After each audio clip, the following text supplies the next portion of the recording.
Linda Memorial Day, and they were on the boat that night at the house on Memorial Day snorting coke with her. That was a caller that just called in, you know. So I don't know why the cops don't do something. Has Vinnie Mac, I've heard some rumblings that Vinnie Mac's been talking to you. Hey, the K5. Vinnie Mac wants to get you back on the roster. K5 smack attack. K5 smack attack. I gotta get I gotta get back on my feet here. K5 smack attack, whatever that means. Vinnie Mac said thank you on the Denver Nuggets sentiment. Oh, he did? Yes. Yeah. Yeah, you had a good conversation with me yesterday in the private locker room. Kind of woke me up a little bit. Did you like a couple of my? You know, you've taught me you really have taught me a lot of things, buddy. But you taught me how to look at things a little cynically and also kind of look into it a little bit differently. And I think I kind of gave you I gave you a little bit of a different perspective. I think maybe.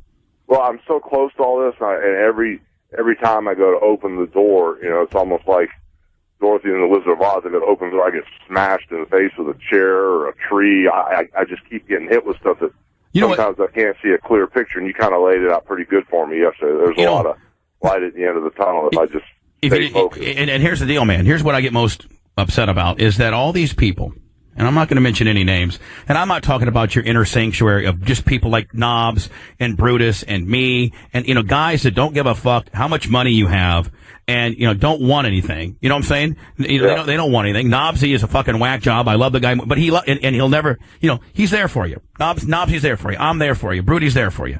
And, you know, and Bird Dog, you know, Jennifer, you got some people that are just ironclad that aren't looking for a payday, and those are the good people in your life. But some of these people that have come around of late, and I'm not going to mention any names. And by the way, Eric's in that category too. Eric and Jason, they were there in the good times, and they'll be there for the bad as well.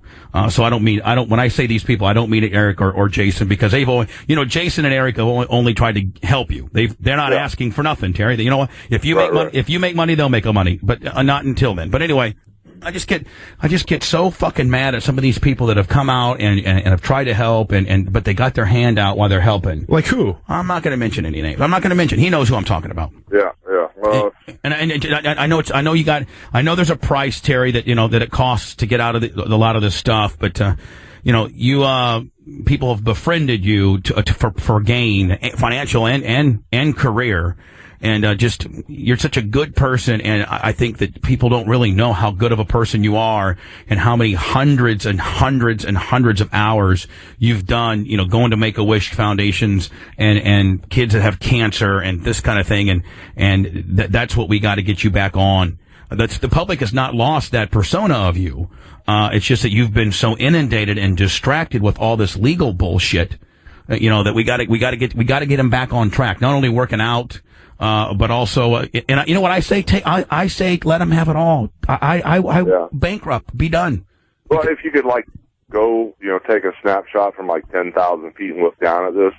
If it was just the divorce and no child support, no kids, it should have already been over, you know. But so what's happened this last week with what Linda said about Brooke, and it's almost like they said in some of these articles, no one has ever done anything like this. Alec Baldwin, when he was in Kim Basinger, he cussed out his little daughter. You little fat pig, you pig, I visit you, then you don't call me for 4 days. That was just like a knee-jerk reaction. It wasn't premeditated, but to plan this stuff and go back and forth with your publicist and okay it and say that, did you know that Brooke's been banging her boyfriend for 3 years and that Brooke's boobs are fake and all this stuff Linda said, I mean, it really made people realize what type of person she really is, and everybody took a good look at her now.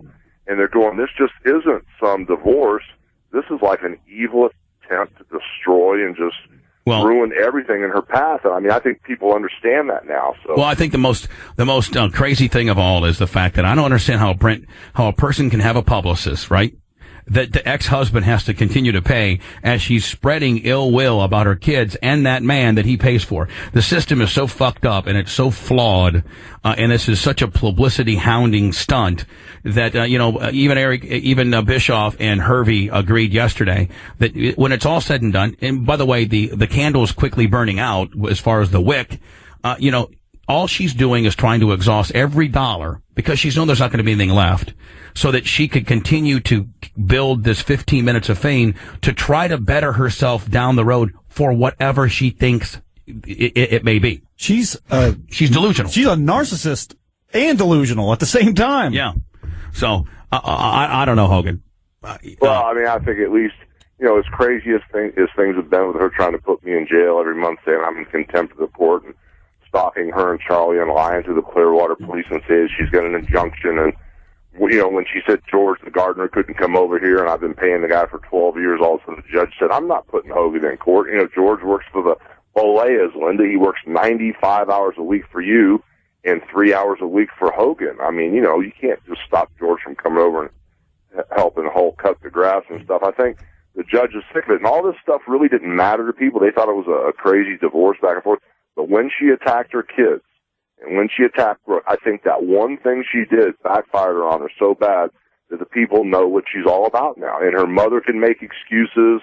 Gail Claridge can make excuses and say that, my daughter's not doing drugs and believe everything that, Linda's told her. But that one statement, and at the end of the day, when we get in front of the judge with all the people that were at the parties, and it's like the night when Nick got out of jail and Nick came, and Linda was watching Bay News 9, and she had like 40 underage kids over the house drinking, and there were a bunch of people there that have given us their statements already that when she saw Linda get out Nick get out of jail on Bay News 9, hurry up, hide all the pot, hide all the beer, get the water out. And, some of the people were there and said they did a couple lines of coke with Linda right when Nick got out of jail. I mean, these are people that, if they're lying, well, then they've lied in a sworn statement. But anyway, they've stepped up and said all this. So somehow or another, people are going to finally realize that this is a bunch of crap, and this divorce needs to be over.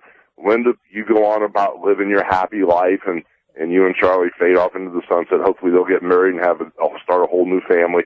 And that you need to let me go and do my thing, and try to get back on my feet. But just this whole evil thing of hate and destroying, this sucks. I mean, people understand what she's all about now. I mean, what's your next move? If you could wave a magic wand. I got to get healthy, bro. And I think a lot of the doctors are saying one of the reasons my back and my joints, they say a lot of this is stress related. If I can have a clear thought like yesterday, I was really, really happy yesterday. I had about 15 minutes where you were there, a lot of nice things were said, the gym was there, people saw a lot of opportunities, and I caught myself smiling wide open without any thought in my head. And all of a sudden, I felt great.